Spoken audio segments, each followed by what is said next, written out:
Unissons nos efforts pour aller de l'avant. Nous vous disons bonjour ou bonsoir de partout où vous vous trouvez en ce moment-ci. Et pour ceux qui viennent de nous découvrir aujourd'hui, on m'appelle Thanaphos.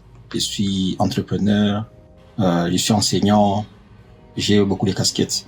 Donc nous avons conçu cette émission qu'on appelle Héritage Thanaphos. Pour nous retrouver sur YouTube, il faut écrire Héritage et ajouter les noms de Thanaphos.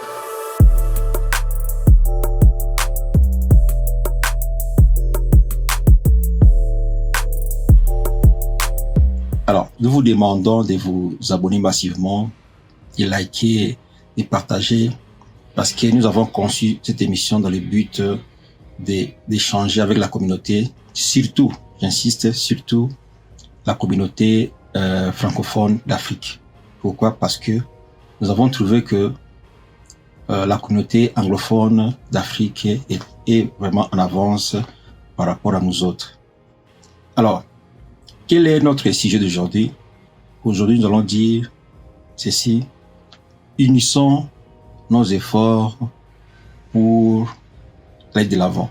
Nous nous rendons compte que nous travaillons à l'ordre dispersé. Alors, pour commencer, je prends l'exemple des États. Nous avons les États qui sont puissants, comme les États-Unis, le Canada, la France, l'Allemagne. Ils ont une organisation militaire qu'on appelle OTAN. O-T-A-N, OTAN, au NATO pour ceux qui vivent en Amérique. Alors, quelle est l'importance de cette collaboration ou de cette union? C'est pour se soutenir dans les domaines militaires. Imaginez tous ces grands États, toutes ces grandes puissances qui se mettent ensemble, qui sont puissants d'abord individuellement, mais ils se mettent encore ensemble pour devenir très puissants. Les États qui s'unissent pour un besoin commun. Un deuxième exemple, je prendrai l'Union européenne. Vous savez, l'Union européenne, c'est l'union de la plupart de beaucoup de pays, de l'Europe.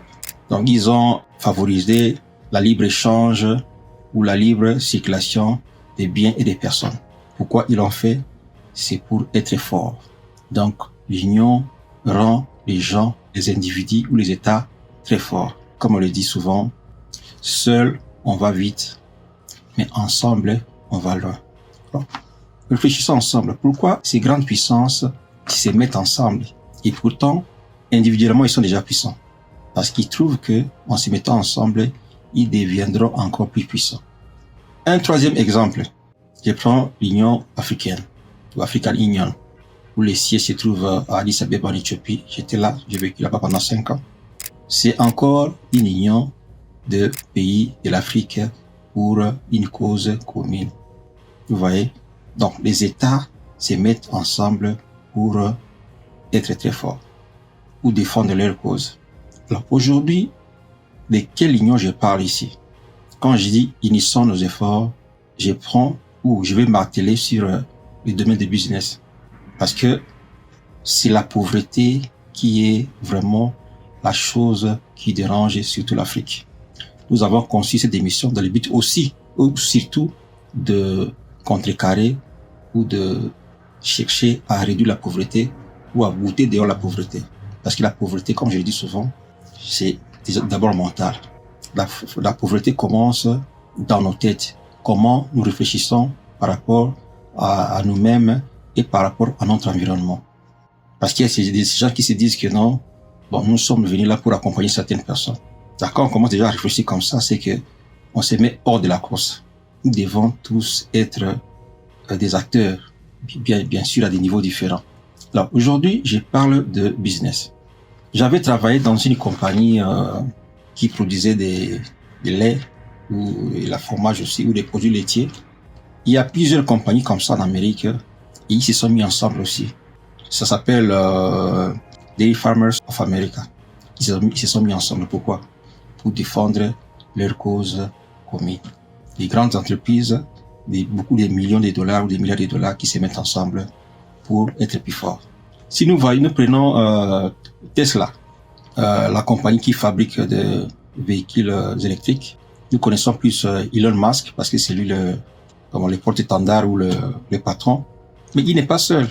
Il est avec d'autres personnes. Même le chiffre d'affaires de Tesla, ce n'est pas l'argent d'Elon Musk seul. Il y a plusieurs gens qui sont des partenaires qui contribuent au développement de Tesla parce que ils ont mis des efforts ensemble pour devenir forts. Je prends l'exemple de Microsoft. Bill Gates n'est pas seul aussi. Son nom est cité parce que c'est lui le créateur, le fondateur. Il n'est pas seul. Il est avec beaucoup de personnes. Alors, nous voyons à travers ces exemples que ceux qui sont forts, c'est mettre ensemble pour être plus forts. Et nous autres, pourquoi nous voulons travailler de façon individuelle? Pour la plupart des cas. Je donne un exemple quand je me rappelle quand j'étais à Djibouti, un pays à côté de l'Éthiopie et de l'Érythrée, c'est un petit pays francophone. Alors nous étions enseignants à Djibouti. Moi, j'enseignais la SVT, la science de la vie et de la terre. Ça, c'est le système français qu'on appelle aussi biologie ou géologie. Et puis, il y avait des profs de maths, de physique, ainsi de suite. Notre particularité était que nous, qui étions venus à Djibouti, nous pouvons dispenser plusieurs cours à la fois. Donc moi, des fois, j'enseignais les maths, aussi la physique, la biologie, le français à des familles, parce qu'après l'école, il y avait des familles qui nous sollicitaient pour enseigner leurs enfants. Donc on faisait plusieurs cours à la fois. Et le gouvernement djiboutien nous a sollicité. Nous trouvons que vous qui avez immigré ici, vous avez beaucoup de compétences. Alors essayez de créer une école ici et nous allons envoyer vos enfants là-bas. Mais vous savez quoi? Qu'est-ce qui s'est passé après? On commençait à nous entretirer. Non, c'est moi qui suis le directeur. Non, c'est moi. Non, moi je suis le plus aîné. Non, c'est moi, j'ai beaucoup de compétences. Et l'école n'a jamais vu jour à cause d'un conflit de leadership. Vous voyez, nous les francophones comme nous sommes. Et pourtant, les anglophones, ils se mettent ensemble pour leur cause commune. Bill Gates que vous voyez, les fondateurs de Microsoft, à un moment donné, ses collaborateurs avaient trouvé que il devait être le CEO ou le PDG de l'entreprise. Ils lui ont donné la responsabilité de diriger Microsoft. Après quelques mois, lui-même, il a résigné. Qu'est-ce qu'il a dit? Je me sens fort, je me sens compétent dans la recherche technologique, pas dans la gestion de l'entreprise. Donc, si nous devons gérer une entité ou une organisation ou un business, nous devons chercher à avoir la capacité ou la force de chacun, la méritocratie. Il ne faut pas qu'il y ait des sentiments quand nous voulons faire la gestion ou confier la gestion à un individu, comme de l'école que nous avons ratée, créée à Djibouti. Nous devions plutôt regarder, voir qui a la compétence de diriger. Donc, qui sait faire quoi? Donc, nous devons mettre les gens qu'il faut à la place qu'il faut. Et ça, c'est cet état d'esprit, nous le trouvons dans beaucoup de choses dans la culture francophone. Mais même les associations, n'importe quelle association, il y a beaucoup de comités de leadership. On ne voit pas la compétence, on voit seulement, comment on peut appeler ça? C'est comme une gourmandise là, passez-moi les mots, excusez-moi les mots. Nous développons un appétit glouton pour essayer de contrecarrer les autres. Ça, c'est pas une bonne attitude. Donc, en résumé, n'importe quel, si vous avez une association, par exemple, les anciens de telle école, ou les anciens de tel quartier, ou les amis, entre amis, si vous voulez vous mettre ensemble, c'est d'abord bien de vous mettre ensemble pour conjuguer vos efforts. Mais quand vous voulez démarrer, il faudrait bien structurer votre organisation avec des textes écrits noir sur blanc. Et puis, voyez la compétence de celui qui pourra vous diriger. N'agissez pas par sentiment. Il faut agir, il faut choisir par méritocratie. Vous savez que qui est compétent dans tel domaine, on fait lui la tâche. Donc, tout doit être structuré. Donc, si vous voulez, je vous encourage ou je nous encourage de conjuguer nos efforts entre amis, dans une famille, entre mari et femme, collègues, dans les quartiers, dans les métiers. Parce que vous pouvez vous organiser les gens qui font les mêmes métiers.